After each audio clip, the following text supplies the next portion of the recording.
me screen. Today you wanted to talk a little bit about the respiratory system, and that gave me inspiration to discuss about the austerities of speech as per a specific verse in the Bhagavad Gita, in the ancient yoga text called Bhagavad Gita.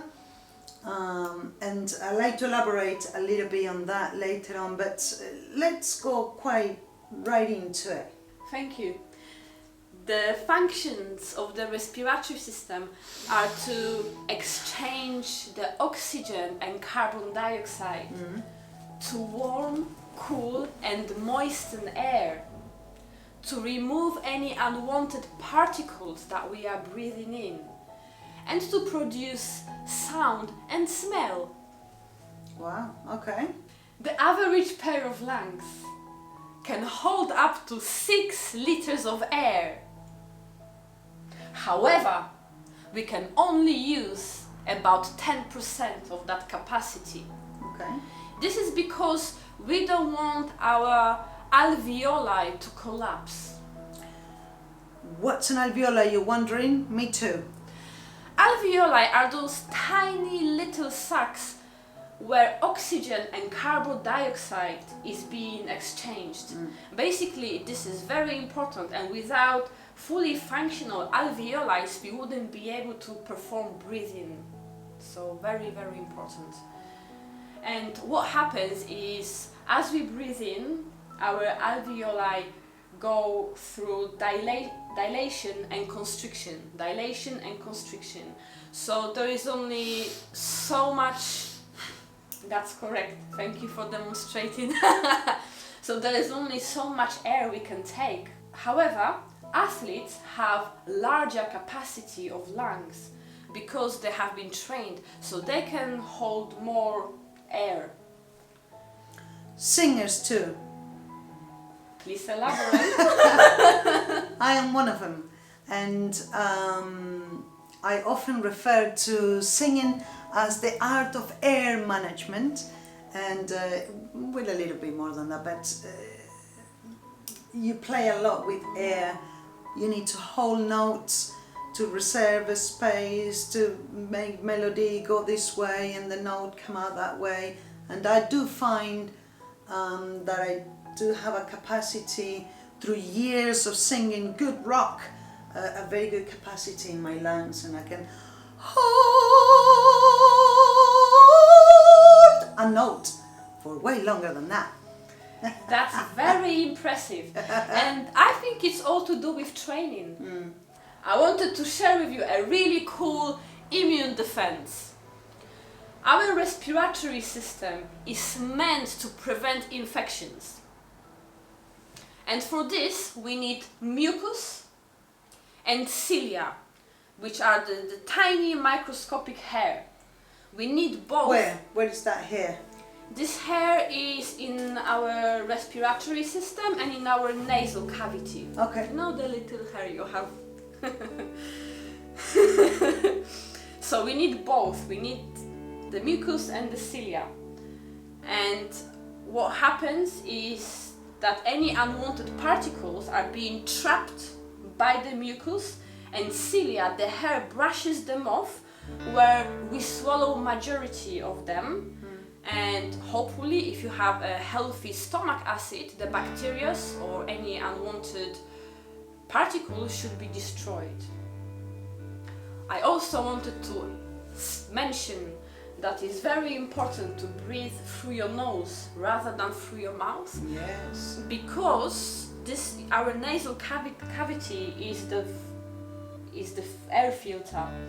So basically, when we inhale the air, there are conchi in our nasal passages, which is a mechanism that spins the air like a washing machine, and then if there are any unwanted particles, or a tumble dryer, for example, and if there are any unwanted particles, it pushes them to the side of your nose, where to the walls, yes, where the mucus traps them, and then again the little tiny hair just brushes them off where we swallow them.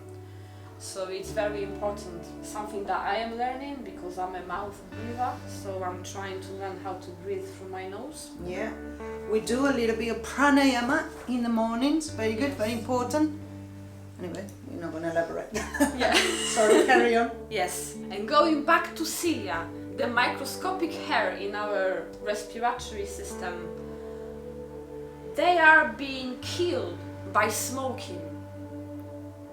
So what happens when you smoke? You kill the cilia, and as a consequence, the mucus cannot be eliminated properly from your body. So the mucus will accumulate in your bronchioles, where it will cause an obstruction, and it can cause bronchitis and higher risk of developing infections. Also, COPD, chronic obstructive pulmonary disease, is caused by smoking in 90% cases. In fact, one cigarette contains 6,000 chemicals. So imagine, what are you doing to your body if you are smoking? There's a lot of chemicals. Yes. So one wonders, how is it that it's legal to smoke? Why is it legal to smoke? That's a very great question. When I was younger, I had a lot of cloud in my intelligence department, and I was also a smoker, a chain smoker. And for some period I abused my body in many ways. In one of those ways it was through nicotine.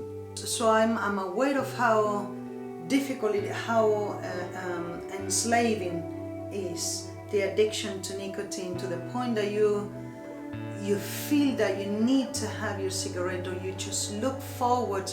I remember when I was a smoker, I used to look forward to the first cigarette in the morning, and so you invent a whole romantic idea about it. Oh, the sound of the paper when it's being burned, and whatever stupid imagination you can put into it, and then you don't realize, obviously, how worse you're getting, how horrible you smell, your mouth is disgusting, everything around you, and you just don't know it. You think everything is okay because smoking is cool or whatever.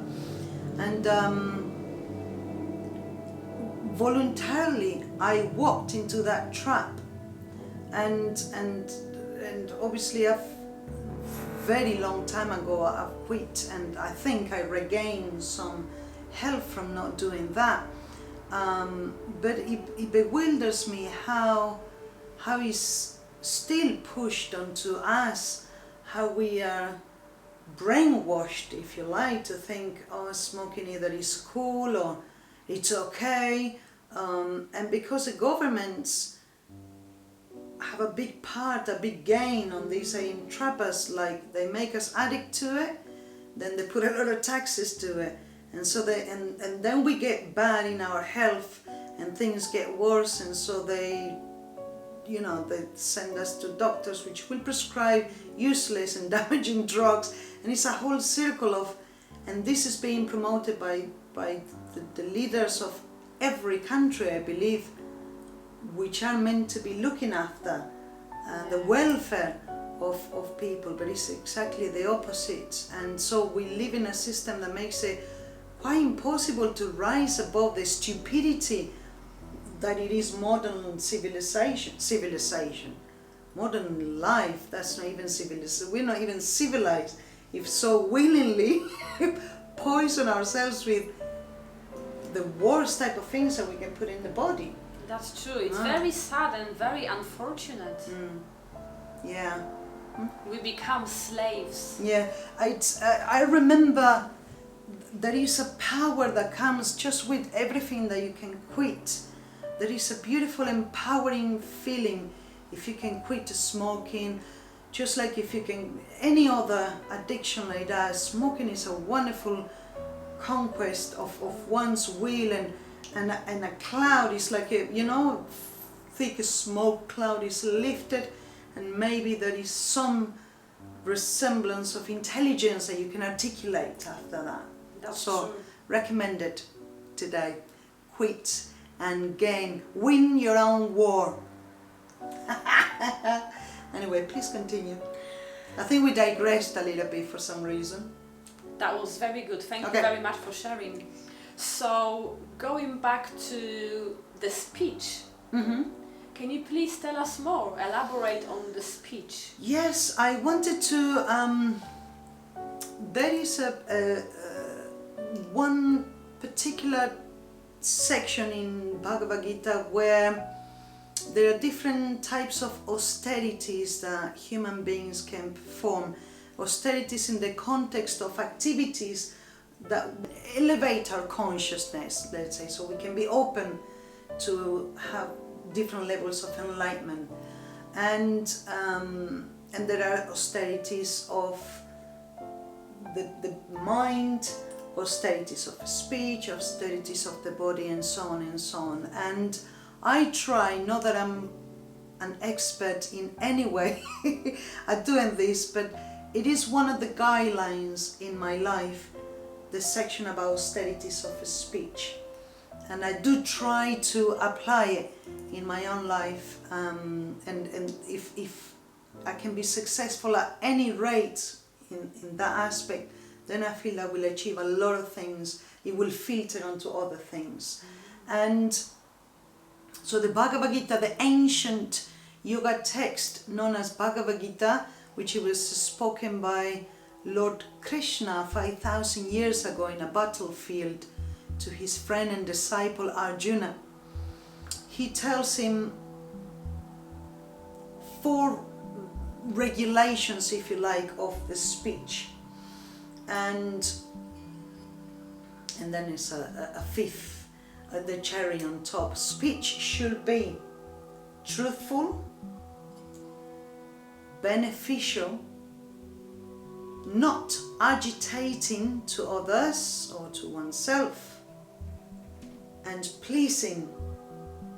That should be your speech. If you can meet those 4, then you can improve upon silence. Otherwise, you should not open your mouth, basically. And the 5th, that one should daily recite from sacred texts. Either you could say read high philosophy, or chant mantras, or give into your prayers, anything that is sacred and that is elevating, that is nothing to do with this material life. And so if you can follow these austerities as guidelines, you know, there is a saying that illustrates this: a fool can go undetected as long as he doesn't open his mouth. Very good. And I think a speech is,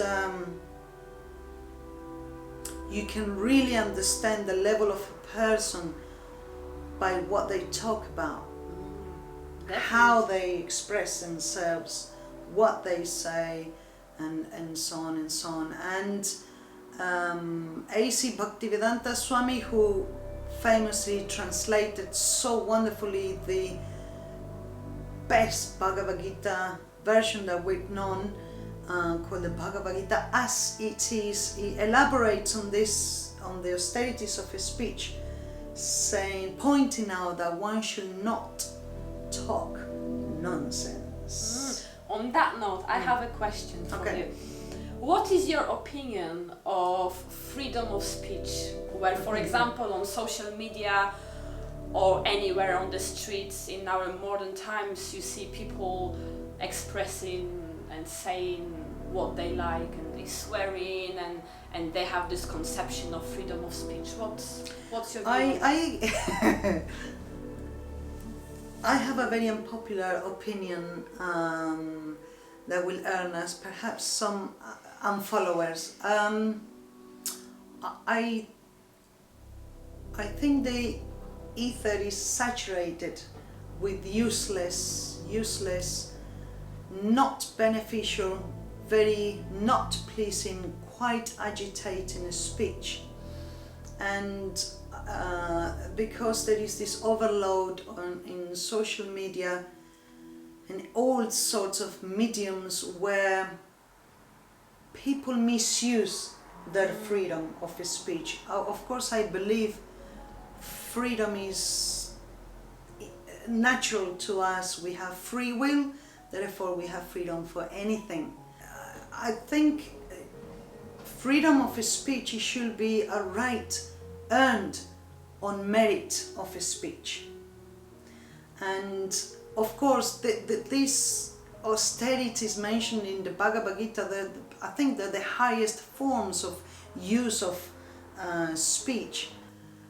If something distinguishes from animals is that we have a more awakened consciousness, we can think about, we can make choices, we can understand it, we can question. We forget, but we have the capacity and the power to question.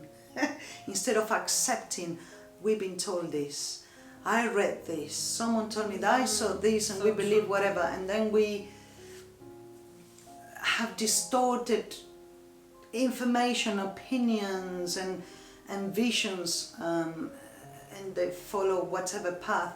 So I think freedom is, everybody has freedom, but it should not be misused and should be earned.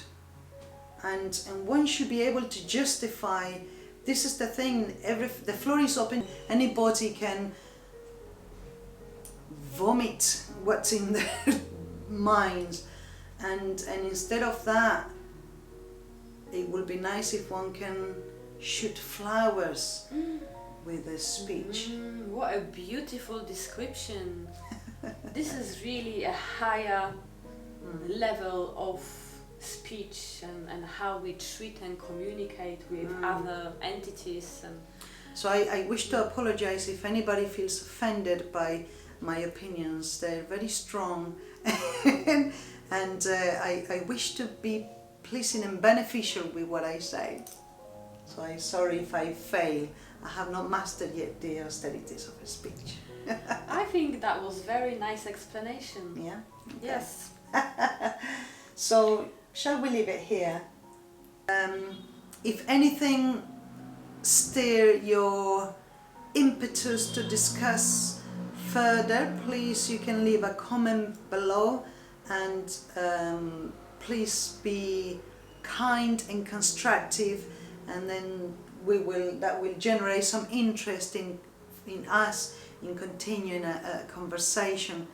And just final words, you are not this body. Ascharyavat!